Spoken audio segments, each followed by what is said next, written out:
Casa Studio. I'm standing with Mitch Gittleman, who runs this joint, and this is a typical workday. You have a whole line of guys sitting playing your game, Shadowrun, and we're going to find out a little bit about this game. Lots of people have been talking about it, but the big story that I've heard about this game is that it's PC versus Xbox 360, and I think there's probably a lot more to tell about Shadowrun. Yeah, we get a lot of press coverage from that. A lot of people are interested in it. Yeah. And really, I don't like to think of it as versus, first of all. We're just trying to bring gamers together. That's the first thing, right? Yeah. We think our game is cool enough that everybody should play it, and so we're trying to make it so that everybody can play it at the same time. Awesome. Now, so give us a sense of the environments that we're going to be taking each other out in.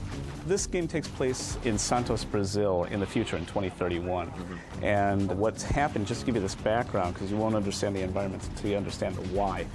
When magic returns, dormant magical DNA within people reawakens, and they turn into elves and dwarves and trolls, and they're able to channel magic, that kind of thing. So humans turn into trolls and elves and dwarves. Right, okay. Yeah, they actually turn into dwarves and trolls, but later in the timeline, they start actually being born.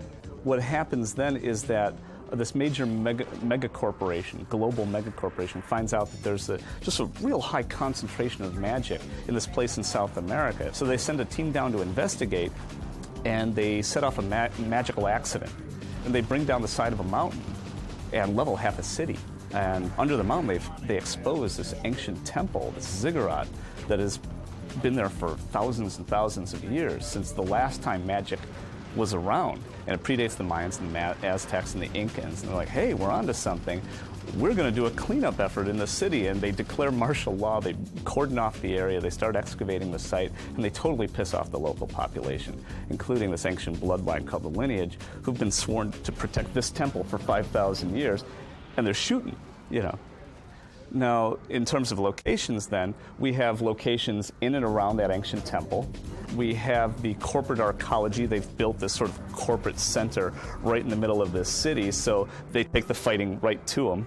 And then on the streets of Santos, in the slums, they're fighting in the streets as well. Now, every one of the races has the ability to use any one of the weapons and any one of the magic abilities. That's exactly right. Yeah. Any race can use any tech, any magic, any weapon.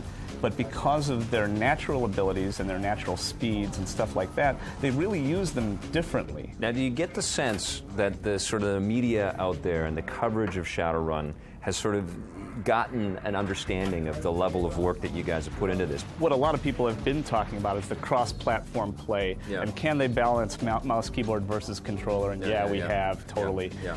They've been talking about that a lot until they get their hands on it. Because I can describe the game and you go, wow, that sounds pretty cool. It sounds really complex and really hard. And then when you put your hands on it, you go, oh, this just works. It just works. It works the way I think it would. It moves the way I think it would. Teleport works the way I think it would. It just works.